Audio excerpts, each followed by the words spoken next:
ആ അതെ നിർത്തിക്കോ. ജീവൻ വേണമെങ്കിൽ നിർത്തി പൊയ്ക്കോ കേട്ടോ. വാർത്തയിലാണ് വീട്ടിൽ വന്ന് അടിച്ച് പിരുക്കുന്നില്ലേ സാർ? ഞാൻ അങ്ങനെയല്ല സാർ. വാർത്തയാ ഇപ്പൊ വരും.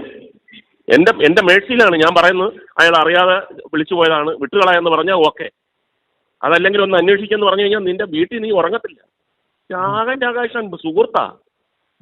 ഞാൻ വാർത്തയിൽ അങ്ങനെ പറഞ്ഞപ്പോ വെച്ച് പൊയ്ക്കോ. ജീവൻ കൊതിയുണ്ടെങ്കിൽ വെച്ച് പൊയ്ക്കോ കേട്ടോ. ഇനി മേലാൽ ഈ തരത്തിലുള്ള ഒരു കോളും ആരെയും വിളിക്കരുത്. കൊല്ലംകാരുടെ പ്രിയപ്പെട്ട നേതാവ് മുകേഷ് MLA പറ്റിയിട്ടുള്ള ഒരു വീഡിയോ ആണിത്. വീഡിയോയിലേക്ക് പോകുന്നതിന് മുമ്പ് എൻ്റെ വീഡിയോ ആദ്യമായിട്ട് കാണുന്ന ഒരു വ്യക്തിയാണ് നിങ്ങളെങ്കിൽ പറ്റുമെങ്കിൽ സ്നേഹത്തോടെ ആ ഒരു സബ്സ്ക്രൈബർ ബട്ടണിലൊന്നും ഞെക്കി എൻ്റെ സബ്സ്ക്രൈബറായി മാറുക. ഇനി നമുക്ക് മുകേഷ് MLA പറ്റി സംസാരിക്കാം. കൊല്ലംകാരുടെ പ്രിയപ്പെട്ട കണ്ണിൽ ഉണ്ണിയാണ് നമ്മുടെ മുകേഷ് MLA. കൊല്ലത്തെ ഏതെങ്കിലും ഒരു മനുഷ്യൻ ഒന്ന് ചുമച്ചാലുടനെ അവിടെ ഓടിയെത്തും മുകേഷ് MLA ചുമയുടെ മരുന്നുമായി. അങ്ങനെയുള്ള മുകേഷ് MLAക്കെതിരെ തിരുവനന്തപുരംകാരനായിട്ടുള്ള ഒരു പയ്യൻ ഇപ്പോൾ രംഗത്ത് വന്നിരിക്കുകയാണ്. മുകേഷ് MLA, താങ്കൾ കാണുന്നുണ്ടോ ഇതൊക്കെ? താങ്കൾ കണ്ടാലും ഇല്ലെങ്കിലും ഇവിടുത്തെ പ്രിയപ്പെട്ട കോടതിയോടാണ് എനിക്ക് ചോദിക്കാനുള്ളത്. വളരെ വ്യക്തവും ശക്തവുമായിട്ട് ഒരു ജനപ്രതിനിധി നമ്മുടെ സമൂഹത്തിൽ താമസിക്കുന്ന ഒരു പാവപ്പെട്ട ഒരു പയ്യനോട് ഭീഷണി മുഴക്കുന്ന വോയിസ് ക്ലിപ്പ് വരെ ഇപ്പോൾ പുറത്തു വന്നിട്ടുണ്ട്. എന്നിട്ട് എന്തുകൊണ്ട് നമ്മുടെ പ്രിയപ്പെട്ട കോടതി നേരിട്ട് ഈ ഒരു വിഷയത്തിലേക്ക് ഇടപെടുന്നില്ല? ഒരു ജനപ്രതിനിധിയാണേ, അവനെ വിളിച്ചു കഴിഞ്ഞാൽ അവന് മറ്റേ ചൊറി, അവന്റെ മൂട്ടി അങ്ങോട്ട് കയറും, അവന് തരിപ്പ്. എന്നിട്ട് അവന്റെ തരിപ്പ് മൊത്തം പാവപ്പെട്ട ആരാണോ വിളിച്ചത് അവന്റെ നെഞ്ചത്തങ്ങ് തീർക്കും. ഒന്ന് ആലോചിച്ച് നോക്കിയാൽ ജനപ്രതിനിധി. അപ്പൊ എന്തായാലും ഈ ജനപ്രതിനിധിയെ പറ്റി കുറച്ച് വാർത്തകളൊക്കെ പുറത്തു വരുന്നുണ്ട്. നിങ്ങളിൽ ഭൂരിഭാഗം ആളുകളും ചിലപ്പോൾ അറിഞ്ഞിട്ടുണ്ടാവുമായിരിക്കും. അറിയാത്തവരെ ഞാനായിട്ട് തന്നെ അറിയിക്കാം. സംഗതി വേറൊന്നുമല്ല, ഈ ഒരു മുകേഷ് MLAയുടെ ഒരു സുഹൃത്ത്, ആ ഒരു സുഹൃത്ത് ഒരു പയ്യനെ പറ്റിക്കുന്നു. 5 ലക്ഷം രൂപ മേടിച്ചങ്ങ് പറ്റിക്കുന്നു. ആ പയ്യൻ വളരെ മാന്യമായി മുകേഷ് MLA വിളിക്കുന്നു. മുകേഷ് ഏട്ടാ, എന്തെങ്കിലും നടപടിയാക്കി താ, 5 ലക്ഷം രൂപ നിങ്ങളുടെ കൂട്ടുകാരൻ പറ്റിച്ചോണ്ട് പോയി. ശരിയാക്കി തരാടാ മോനെ, എല്ലാം ശരിയാക്കി തരാം. ഇലക്ഷൻ ഒന്ന് കഴിഞ്ഞോട്ടെ, കഴിഞ്ഞ വർഷം പറഞ്ഞതായത്. ഇലക്ഷനൊക്കെ കഴിഞ്ഞു. ആ പയ്യൻ വീണ്ടും വിളിക്കുന്നു. എടാ ഞാൻ പിന്നെ വിളിക്കാം കേട്ടാ, ഇത് അപ്പിട്ടോണ്ടിരിക്കുക, ഇപ്പൊ തിരിച്ചു വിളിക്കാം എന്ന് പറഞ്ഞ് ഫോൺ കട്ട് ചെയ്യുന്നു. ആ പയ്യൻ വിടാതെ പുറകെ നടക്കുന്നുണ്ട് പാവപ്പെട്ടവൻ. കാരണം വേറെ മാർഗമില്ല. അവന്റെ പൈസ, അവൻ കേസും കോടതിയൊക്കെ ആയിട്ട് പോയിട്ട് പോലീസുകാർ കേസ് പോലും എടുക്കുന്നില്ലായിരുന്നു ആദ്യമേ.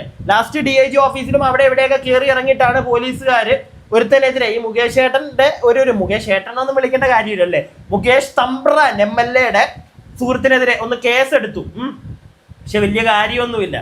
ഈ ആർക്കെതിരെയാണോ ഈ പയ്യൻ കേസ് കൊടുത്തത് അവനെ ഈ പയ്യൻ വിളിച്ചപ്പോഴത്തേക്ക് അവൻ തന്നെ പറയുന്നുണ്ട്, ഒരു തേങ്ങയും നടക്കത്തില്ല, എനിക്ക് നല്ല പിടിപാടുണ്ടാ, മുകേഷ് ഏട്ടൻ എൻ്റെ ഒറ്റ സുഹൃത്ത്, വല്ലങ്കൈ കക്ഷത്തിയിരിപ്പുണ്ടവൻ, അതുകൊണ്ട് തന്നെ എന്നെ ഒന്നും ചെയ്യത്തില്ലടാ എന്നുള്ളൊരു മട്ടായതുകൊണ്ട് തന്നെ ആ പാവം പയ്യൻ ഈ കഴിഞ്ഞ ദിവസം വീണ്ടും നമ്മുടെ മുകേഷ് MLAയെ വിളിച്ചു.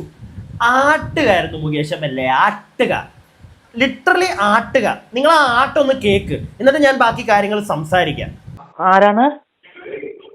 അല്ല, എനിക്കൊരു മിസ് കോൾ വന്നോണ്ട് ഞാൻ തിരിച്ചു വിളിച്ചാണ് കേട്ടോ. സാറാണോ?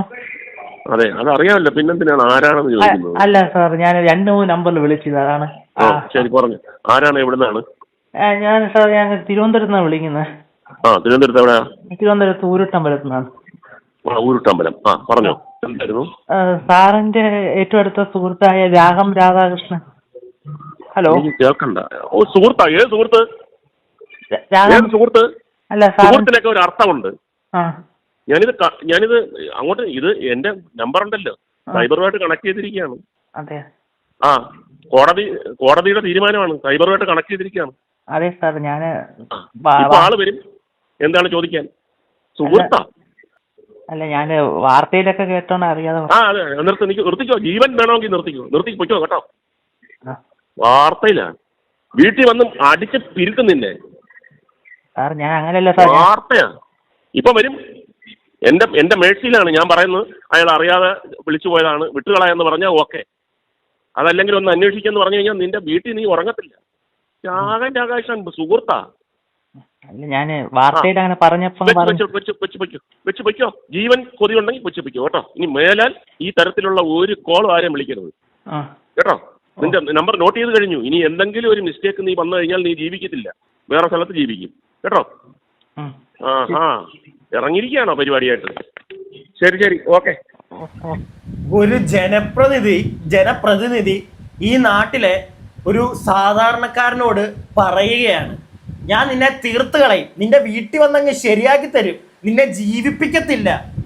എടോ താൻ എന്ത് MLA യാ? MLA യുടെ മീനിങ് എന്താ ചേട്ടമ്മ?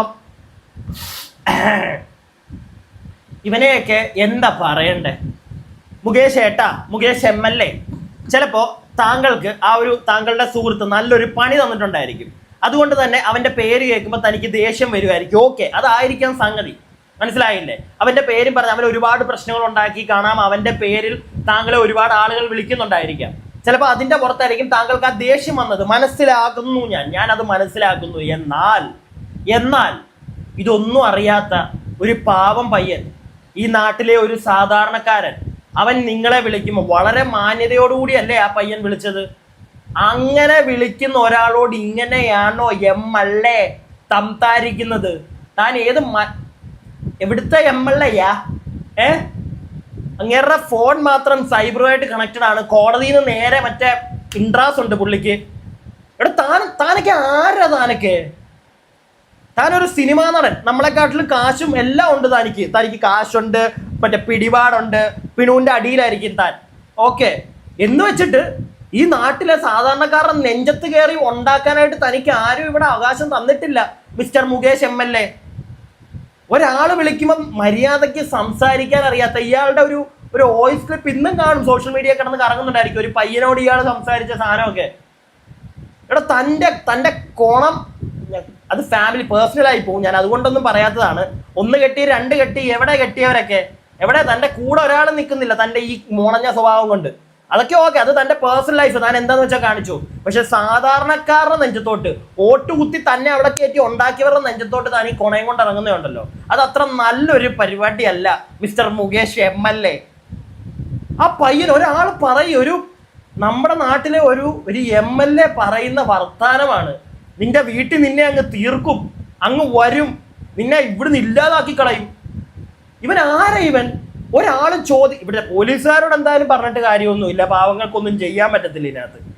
പക്ഷെ അതിന്റെ മേപ്പോട്ട് ആരും ഇല്ല ഈ നാട്ടിലെ ഒരു സാധാരണക്കാരനെ ഒരു ജനപ്രതിനിധി ഇത്രയും മോശമായി അയാളോട് സംസാരിക്കുമ്പോൾ ഒരു ഭീഷണി ഉതിർത്തുമ്പോൾ അത് ചോദ്യം ചെയ്യാൻ ഇവിടെ ആരുമില്ല. ഈ ഇരുന്ന് സംസാരിക്കുന്ന എന്നെ പോലുള്ള കുറച്ച് ആൾക്കാർ മാത്രമേ ഉള്ളൂ മറ്റുള്ളവരോട് ഇത് പറയാനായിട്ട്, ഷെയർ ചെയ്യാനായിട്ട്. അല്ലാതെ നിയമപരമായി ഇയാൾക്കെതിരെ ഒന്നും ചെയ്യാനായിട്ട് ഈ നാട്ടിലെ നിയമത്തിന് പറ്റുന്നില്ല എങ്കിൽ കാർക്കിച്ച് തുപ്പാനേ പറ്റുള്ളൂ ഇവിടുത്തെ നിയമത്തോട് നോക്കി. അല്ലാതെ ഒന്നും പറയാനില്ല എനിക്ക്.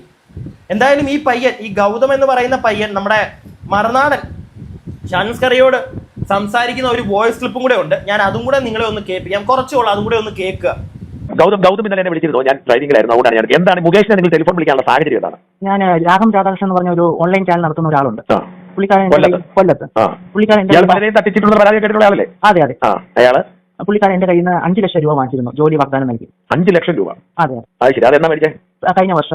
എന്ത് ജോലി വാഗ്ദാനം? സർക്കാർ ജോലി തരാൻ പറഞ്ഞാണോ? അല്ല, HR മാനേജറായിട്ട് പുള്ളിയുടെ ചാനൽ, പുള്ളിയുടെ സ്ഥാപനത്തിൽ HR മാനേജറായിട്ട്. എന്നിട്ട് പുള്ളി തന്നില്ല? ജോലി തന്നു. പക്ഷേ 3 മാസം ഞാൻ ജോലിക്ക് പോയി. അവിടെ പുള്ളിക്കാരൻ വരത്തില്ല, എനിക്കൊരു വർക്ക് തന്നിട്ടില്ല, ഒന്നും തന്നിട്ടില്ല. എന്നെ മനഃപൂർവ്വം പറ്റിക്കാനായിട്ട് ഒരു ഓഫീസ് തുടങ്ങിയതാണ് 5 ലക്ഷം വാങ്ങിക്കാനായിട്ട്. വേറെ പലരെങ്കിലും പരിചയമുണ്ടായിരിക്കും? അതെ, തീർച്ചയായിട്ടും. ഒരു സ്റ്റാഫ് മാത്രം ഉണ്ടായിരുന്നു. അയാളും പൈസ കൊടുത്ത് കയറുന്നതാണോ? അതറിയത്തില്ല, പുള്ളി എന്റെ ഒന്നും പറഞ്ഞില്ല. അപ്പൊ നിങ്ങൾ എന്റെ ഒരു ചോദ്യം, ഇയാളെ നിങ്ങൾ എങ്ങനെ വിശ്വസിച്ചേ? പുള്ളിക്കാരൻ 5-6 പ്രാവശ്യം എന്റെ വീട്ടിൽ വന്നിട്ടുണ്ടായിരുന്നു. എങ്ങനെ പരിചയം? ഈ ചാനൽ വഴിയാണ് പരിചയപ്പെട്ടത്. ഈ ചാനലിലെ വാർത്ത കണ്ടിട്ട്? അപ്പൊ പരിചയപ്പെട്ടിട്ട് അയാളെ നിങ്ങൾ വിളിച്ചിട്ടുണ്ട്? അതെ. അന്നേരം അയാൾ നിങ്ങളുടെ വീട്ടിൽ വന്നു 2-3 വർഷത്തെ ബന്ധമുണ്ട്. അപ്പൊ എന്റെ അടുത്ത് ഞാൻ ഡിഗ്രി പഠിക്കായിരുന്നു. അപ്പൊ ആ സമയത്ത് പുള്ളിക്കാരൻ പറഞ്ഞു, ഡിഗ്രി പഠിച്ച ഉടനെ ഞാൻ നിനക്ക് നമ്മളെ ഓഫീസിൽ ജോലി തരാമെന്ന് പറഞ്ഞു. അങ്ങനെ ഇരുന്നപ്പോൾ നമ്മളെ ഒരു കുടുംബ വാർത്ത ഉണ്ടായിരുന്നു. അപ്പൊ അതും കൂടെ കൊടുക്കാനായിട്ട് പുള്ളി നമ്മുടെ കുടുംബത്തിന്റെ ഡീറ്റെയിൽസ് കംപ്ലീറ്റ് എടുത്തായിരുന്നു. അപ്പൊ അത് അനുസരിച്ച് പറഞ്ഞു, ഒന്നും കൂടെ വിഷമിക്കുന്ന ഞാനുണ്ടെന്നൊക്കെ പറഞ്ഞ്. അമ്മയും അമ്മയും ഞാനാണ് വീട്ടിലുള്ളത്. അമ്മ കിഡ്നി പേഷ്യന്റ് ആണ്, അമ്മ 86 വയസ്സായി. അപ്പൊ അതുകൊണ്ട് പുള്ളിക്കാരൻ എല്ലാത്തിനും ഗൗതമിന് ഞാനുണ്ട്, പേടിക്കണ്ട, വിഷമിക്കണ്ടെന്ന് പറഞ്ഞു. പുള്ളി ഭയങ്കരമായിട്ട് വീട്ടിലൊരു മെമ്പറിനെ പോലെ സംസാരിച്ചു. ഓക്കെ, ഇനിയും ഞാൻ ഈ ഗൗതം എന്ന് പറഞ്ഞ പയ്യനോട് ഒരു കാര്യം പറഞ്ഞോട്ടെ. എടാ മോനെ, ഇന്ന് മോനെ ഒന്നും വിളിക്കാമെന്ന് അറിയത്തില്ല, ചിലപ്പോൾ എന്നെക്കാട്ടിലും ഏജ്ഡ് ആയിട്ടുള്ള ഒരാൾ, പക്ഷെ എനിക്ക് അങ്ങനെ തോന്നുന്നില്ല. അപ്പോൾ അവൻ പയ്യനെ പോലെ തോന്നുന്നു സൗണ്ട് കേട്ടിട്ട്. അപ്പോൾ എന്താണെങ്കിലും കൂട്ടുകാരാ, ഈ കാലത്ത് സ്വന്തം കൂടപ്പറപ്പിനെ തന്നെ വിശ്വസിക്കാൻ ഇച്ചിരി ബുദ്ധിമുട്ടാണ് ഇന്നത്തെ ഈ ഒരു കാലത്ത്. അങ്ങനെയുള്ളൊരു കാലഘട്ടത്തിലൂടെ നമ്മളിങ്ങനെ പൊയ്ക്കൊണ്ടിരിക്കുമ്പോൾ ഏതോ ഒരുത്തൻ അവൻ ഏതോ ഒരു ചാനൽ വഴി നിനക്ക് ബന്ധമുണ്ട്, അവൻ നിന്റെ വീട്ടിൽ 5-6 പ്രാവശ്യം വന്നിട്ടുണ്ട് എന്നും പറഞ്ഞ് അമ്മയും നീയും അമ്മുമ്മയും മാത്രം താമസിക്കുന്ന ഒരു കുഞ്ഞു കുടുംബം, അവിടെ വന്ന് ഇവൻ വലിയ ഡയലോഗ് ഒക്കെ അടിച്ചെന്ന് പറഞ്ഞ് നിനക്ക് ഞാനുണ്ടെന്നൊക്കെ പറഞ്ഞാൽ ഉടനെ ഈ 5 ലക്ഷം രൂപ എടുത്ത് കൊടുക്കാനായിട്ടൊക്കെ 2-3 വർഷത്തെ ബന്ധമുണ്ടെന്നാണ് പറയുന്നത്. എന്താണെങ്കിലും ഒരുത്തൻ 5 ലക്ഷം രൂപ എടുത്ത് ചോദിച്ച ഉടനെ ജോലിക്കായിട്ട് നീ കൊടുക്കുക എന്ന് പറഞ്ഞു കഴിഞ്ഞാൽ മോനെ നിനക്കും വിവരമില്ലാത്തതിൻ്റെ ഒരു കുറവാണെന്നേ ഞാൻ പറയുള്ളൂ. ഇല്ലെങ്കിൽ ഇങ്ങനെ പൈസയൊക്കെ ഒരാൾക്ക് കൊടുക്കാമോ? എന്തിൻ്റെ പുറത്താണെങ്കിലും നമ്മളൊരാൾക്ക് ഇത്രയും എമൗണ്ടൊക്കെ എന്തിനാ 1 ലക്ഷം രൂപ കൊടുക്കുമ്പോൾ പോലും നമ്മളൊന്ന് ചിന്തിച്ചിട്ട് വേണം കൊടുക്കാൻ. അപ്പോൾ ഈ 5 ലക്ഷം രൂപയൊക്കെ നീ ഒരു ജോലിക്ക് വാഗ്ദാനം ചെയ്തു എന്ന് പറഞ്ഞ് അത് കഴിഞ്ഞിട്ട് ഇവൻ കുറച്ച് കാര്യങ്ങൾ പറയുന്നുണ്ട്. നിങ്ങൾ അതും കൂടെ കേൾക്കുമ്പോൾ സത്യം പറഞ്ഞു കഴിഞ്ഞാൽ നമ്മൾ വാ പൊളിക്കും. ഞാനും ചിന്തിച്ചു ഈ പയ്യൻ ഇത്രയും ഒരു ബോധമില്ലായിരുന്നു എന്നാണ് ഞാൻ ആദ്യമേ ചിന്തിച്ചത്. ബാക്കി എന്തായാലും കേൾക്കാം നമുക്ക്. പക്ഷേ മുകേഷ് ഏട്ടാ, പ്രിയപ്പെട്ട മഹത് വ്യക്തി, താങ്കളാണ് സൂപ്പർ. ഇങ്ങനെ വേണം മറുപടി കൊടുക്കാൻ. ഒരു ജനപ്രതിനിധി സാധാരണക്കാരനായിട്ടുള്ള ഒരു വ്യക്തിയോട് ഇങ്ങനെ തന്നെ വേണം മറുപടി കൊടുക്കാൻ. ബാക്കി കേൾക്കാം നമുക്ക്. അപ്പൊ അങ്ങനെ അത്ര ഡീപ് ഫ്രണ്ട് ആയി. അങ്ങനെയായിരുന്നു ഈ പൈസ 5 ലക്ഷം രൂപ ജോലി കിട്ടണമെങ്കിൽ 5 ലക്ഷം വേണമെന്ന് 5 ലക്ഷം വേണമെന്ന് പറഞ്ഞ് നിരന്തരം വീട്ടിൽ വരുമായിരുന്നു. ഈ പൈസ വാങ്ങിച്ചതിന് ശേഷം പിന്നെ പുള്ളി ഇത് കാണാനേ കഴിഞ്ഞിട്ടില്ല ഇതുവരെയായിട്ട്. ഇല്ല.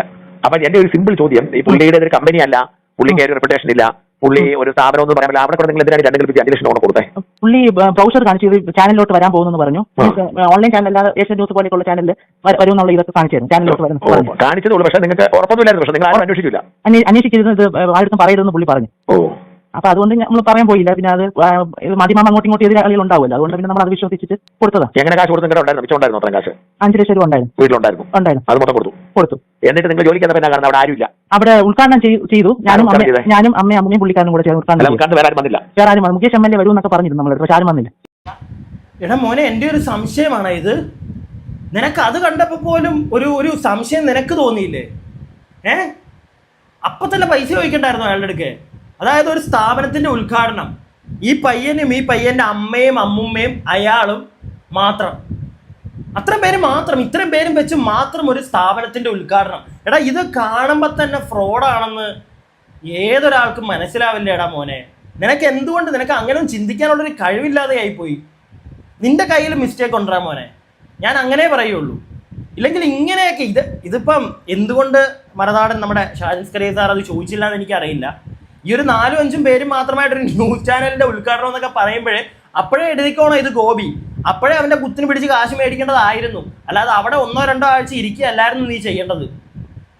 ബാക്കി കേൾക്കൂ. ഇയാൾക്ക് മുകേഷ് എം എൽ എ ആയിട്ട് നേരത്തെ ബന്ധമുണ്ടെന്ന് നിങ്ങൾക്ക് അറിയായിരുന്നു? പുള്ളി പറഞ്ഞു കൊല്ലം മണ്ഡലത്തിന് വേണ്ടിയിട്ട് പുള്ളിക്കാരാണ് ന്യൂസ് എടുക്കാനും പ്രോത്സാഹിപ്പിക്കാനൊക്കെ ഇതാ ചെയ്തത്. വീഡിയോ ഉണ്ടായിരുന്നു. ഇത് ഒരുമിച്ച് നടക്കുന്നത്, അതുപോലെ തന്നെ ജനങ്ങളുടെ സംസാരിക്കുന്നതും മുകേഷ് എം എൽ എ പറ്റി സപ്പോർട്ട് ചെയ്ത് സംസാരിക്കുന്ന അതിന്റെ വീഡിയോ എടുത്തു ഉണ്ടായിരുന്നു. അപ്പോൾ മുകേഷ് അടിയാക്ക് ബന്ധമുണ്ടെന്ന് നിങ്ങൾക്ക് ഉറപ്പായിരുന്നു? അതെ. നിങ്ങൾ എന്നിട്ട് ഇവർ തമ്മിൽ ബന്ധമുണ്ടെന്ന് നിങ്ങൾ എന്തെങ്കിലും നിങ്ങളുടെ എവിഡൻസ് ഉണ്ടായിരുന്നോ? എന്റെ അടുത്ത് ഉണ്ടായിരുന്നു, അതെനിക്ക് നഷ്ടപ്പെട്ടു കഴിയുന്നുണ്ട്. ഇത് പ്രോത്സാഹിപ്പിക്കുന്നതും പുള്ളിയുടെ കൂടെ നടക്കുന്നത്, പുള്ളി ഇത് സംസാരിക്കുന്നത്, അതുപോലെ തന്നെ ഞാൻ മുകേഷ് എം എൽ എ വിളിച്ചിരുന്നു. നിങ്ങൾ എം എൽ എ വിളിച്ചു? ഞാൻ പറഞ്ഞു എന്റെ കയ്യിൽ നിന്ന് 5 ലക്ഷം രൂപ പറ്റിച്ചിട്ടുണ്ടെന്ന് പറഞ്ഞപ്പോൾ ഞാൻ എന്റെ അറിവ് നല്ല മനുഷ്യനാണ്, അങ്ങനെ ചെയ്യത്തില്ല, ഞാൻ ഇലക്ഷൻ ഒന്ന് കഴിഞ്ഞോട്ടെ, ഞാൻ കഴിഞ്ഞ ഇലക്ഷൻ സമയത്ത് അപ്പൊ പറഞ്ഞിരുന്നു. രണ്ടാമത് വിളിച്ചപ്പോൾ പുള്ളി പറഞ്ഞു ഇത് നിങ്ങളുടെ എം എൽ എ വിളിക്കുക, നമുക്ക് ഇതൊന്നും ചെയ്യാൻ പറ്റത്തില്ല. പുള്ളി ഒഴിഞ്ഞു മാറി. രണ്ടാമത് വിളിച്ചപ്പോൾ എന്നിട്ട് പിന്നെ നിങ്ങൾ കേസ് കൊടുത്തു? കേസ് എവിടെ കൊടുത്തേ? നെടുവാമൂട് പോലീസ് സ്റ്റേഷൻ. അതെവിടെ? തിരുവനന്തപുരം. പോലീസ് കേസൊക്കെ മാറി കാണിച്ചോ?